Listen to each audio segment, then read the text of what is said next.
Welcome back to Matchday Live. I'm still joined by David James, by Paul Dickov and by Kevin Campbell. So City have been beaten by Arsenal today. It finished 1-0, a Nathan Ake own goal close to the end of that second half. Oh, Paul, I'm gutted. How are you feeling? Yeah, disappointing, isn't it? I think over the game, I think a draw was going to be a fair result. There was no real chances created. I think going into the last 20 minutes, it was going to be a little bit of magic off somebody or a little bit of good fortune that was going to break the deadlock. And Arsenal got that towards the end. Fair play to them. They played better second half, but at times it looked to me, the longer the game was going on, that both teams were probably happy with a point. If City lost the ball, they just got straight back in deep shape. When Arsenal lost the ball, they'd done the exact same thing. So neither team really created anything. And obviously Arsenal winning first time in a while. So yeah, disappointing, but this City team's been beat so many times before, and then they go on and bounce back and go on a run. Yeah, it wasn't a great game overall, Kevin, but I guess Arsenal won't care because in the end of the day, they're walking away with the 3 points. Yeah, Arsenal won't care. This game was more onus on Arsenal than it was Man City, if we're honest.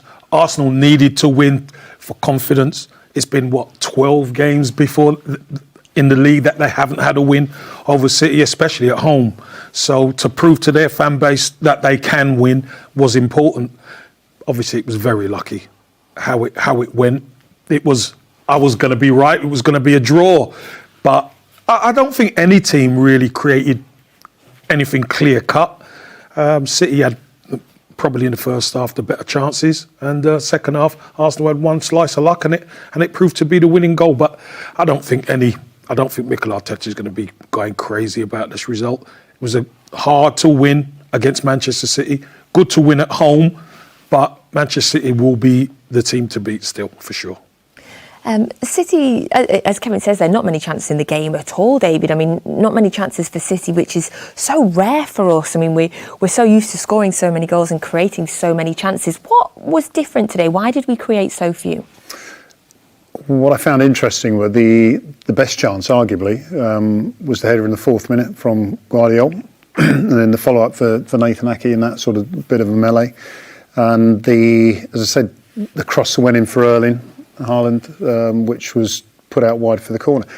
Other than that, it was part of that was painful to watch because no one really wanted to take the game by the scruff of the neck. And I understand waiting for the opposition to get into certain positions, but it also takes a bit of courage to make a pass or a bit of courage to want the ball. And like Dico was saying there, I mean, there was times it was kind of like, all right, we're both not going to score. Let's see the time out, and no one, as I say, really wanted to take it. And then substitutions. Martinelli comes on as sub, ends up hitting the shot, which takes a wicked deflection. Havertz wins the initial challenge. I was personally crying out for Jack Grealish because I thought you were going to get crosses in. Doku, for as well as he's done lately, isn't the crossing type player. You want to take players on with an Arsenal defence set up the way they were. That was never going to happen. And then you end up with that bit of misfortune costing you the game. It was even at 0-0, that wouldn't have been a good game. It would have been a vital point, arguably. But just lack of options and that little bit that City normally have to be able to win the game. I appreciate this is far too simplistic to say, Paul, but lots of people are going to be thinking it. Rodri has missed 3 games and City have lost those 3 games. Is it as simple as that?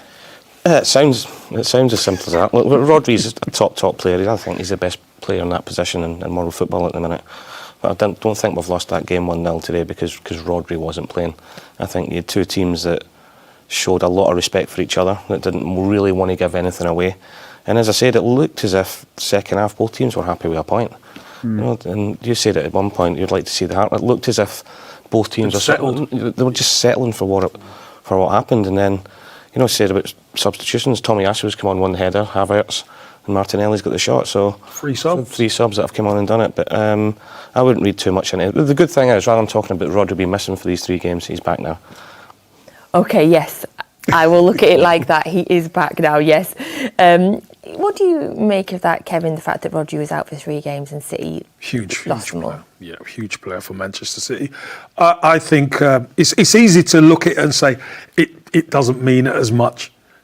when he's in your team, you're better. And little things, maybe Rodri tracks Tomiyasu and provides the screen, because Tomiyasu won the first header, obviously for Havertz then to get the second ball, and then obviously Martinelli shoots and scores. Usually Rodri's in and around that spot, digging balls out from midfield or in front of the back four. So maybe that wouldn't happen. The problem is you do miss players. Arsenal, you could see Arsenal looked nothing going forward. That's where Saka comes in. He provides that spark. Rodri provides that, as Colo Torre said, he's that glue in that midfield that glues everything together, defensively and offensively, and he also can come up with goals. So I think he was a big miss, but what is it, 9 games gone now? He's back, and like I said before, I think Man City are still going to be the team to beat this season for sure. It's interesting you're saying that, because there was the time in the second half where you could see the Man City midfield looking at each other and basically calling each other to get in positions, and there was a slight bit of a disconnect. And I think when Rodri's playing, everyone knows what he's doing, and then everyone else is doing what they normally do. Whereas, and I think you said at half time, you got Rico Lewis pushing 1 minute, at the start of the second half, then Bernardo Silva was pushing, and it was almost like people were having to do different roles because of Rodri not being there. But as Dicko said, he's back. It's fine. Let Arsenal, Tottenham have their moment. Cheers. Cheers. For the minute. We all know what happens in the end. Exactly. We all know what happens in the end after last season. I know. Pep said that in his press conference that he didn't think this was the key game. The key game would be the reverse fixture, which was much later in the season. 100%. He knows. And I'm sure Manchester City are going to be near on full strength. And the full strength Man City, we've seen it happen before, beats Arsenal. So Arsenal have it all to do. Arsenal only won because of a slice of luck, which I'm not saying I'm not taking it, but I know moving forward, Arsenal have to be a lot better to challenge City. Only thought 30 more games like that and Arsenal might win the league. Kevin's being very respectfully humble, I think. No, because you know what? Kev broke my nose, so I'm going to get it back right you now. deserved it, J-Mo. But here's the crazy thing about football. We've all played in it. You don't go crazy after 9 games. Yeah. Spurs are top. They're going to be celebrating for a couple of weeks. Let them have that. We've seen what Man City do. Man City don't peak now. They peak when it matters after Christmas. So I'm saying nothing. Yeah. Very nice. We appreciate that.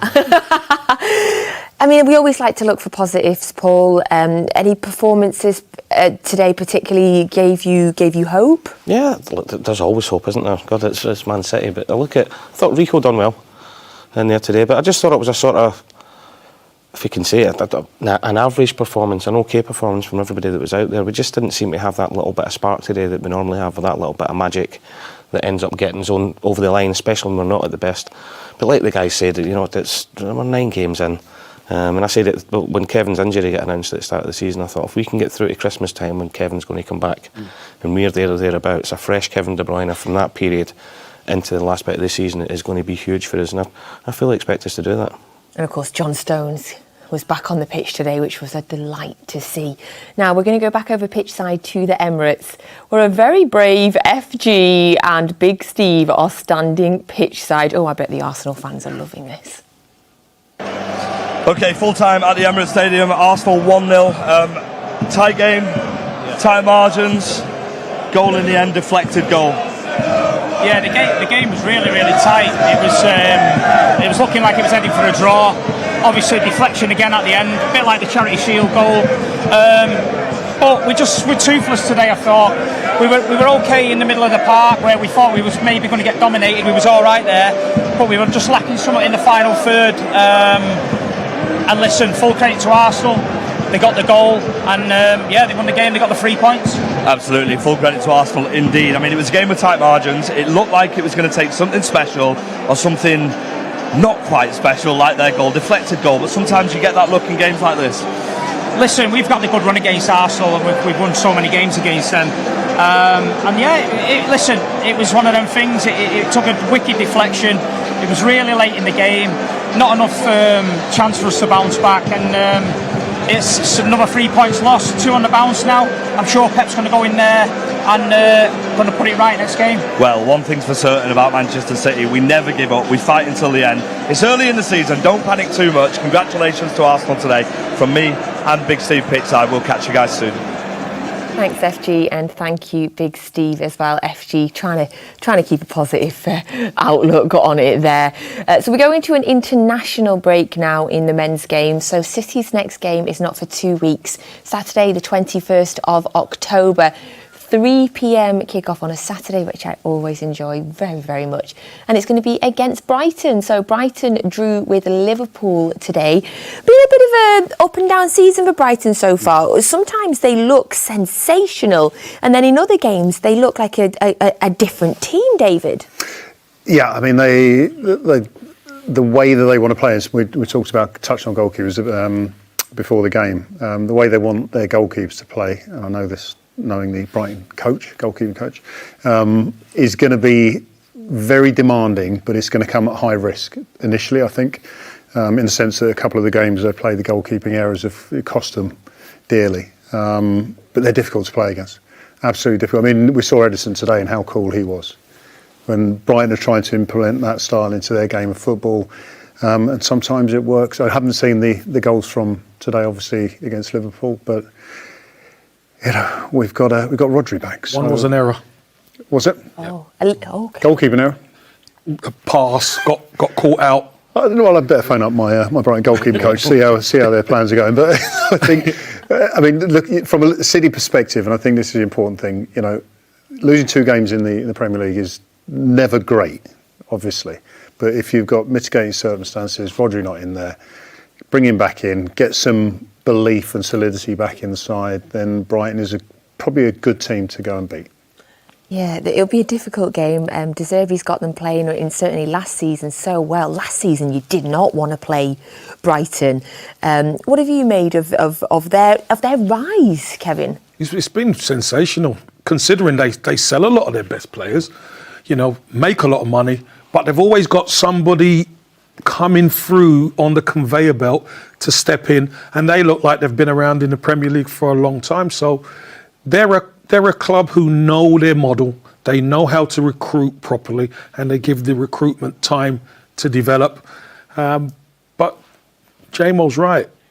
You know, playing Manchester City at the Etihad is going to be a real tough game for them. City need to get back on the horse, so to speak. City have to go for it, and Brighton are that team who will give you a chance if you can trap them. And I know Pep Guardiola is going to definitely want to trap them at the Etihad and beat them convincingly. Yeah, because that's a great point. The fact that it's back at the Etihad, 4 away games on the trot we've had, Paul.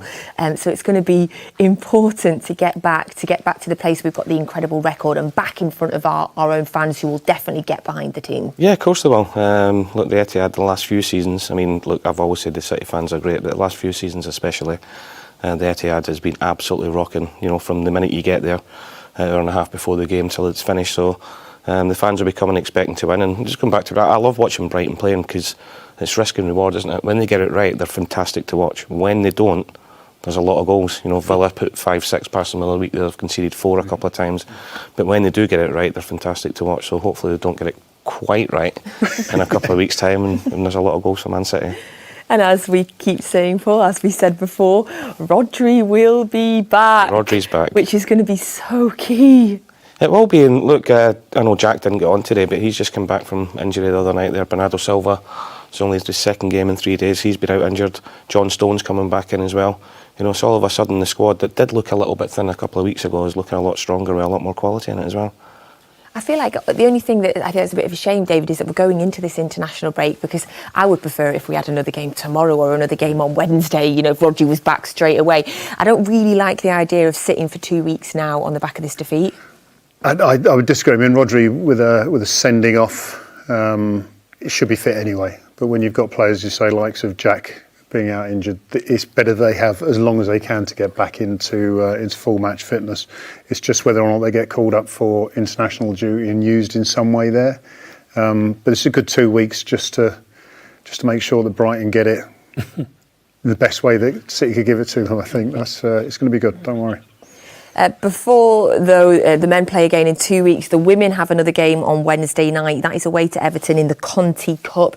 You can get that full match on City Plus.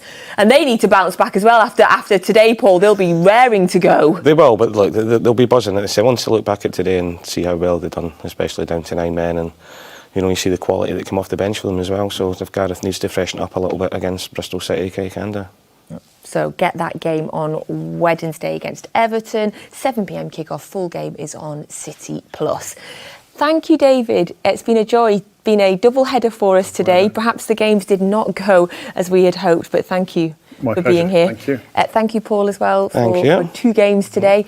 And I don't know, Kevin, I'm really not sure you can come back. Well, why not? 2 games you've been here for, and City have got beat both times. Yeah, well, that's even more so. You should have me back to beat me. Yeah, exactly. Have me back to beat me and see me crying.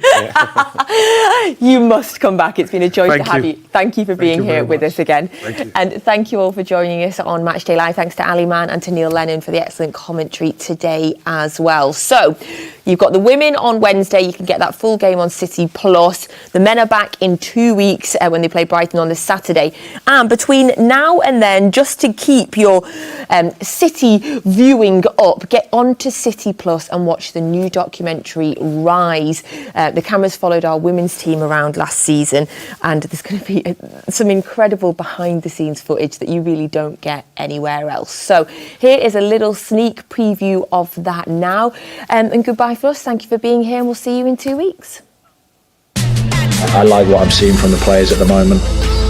We have to show that nasty side, and when we need to, we fight. It's going to be one heck of a run-in, and City are very much in the thick of it.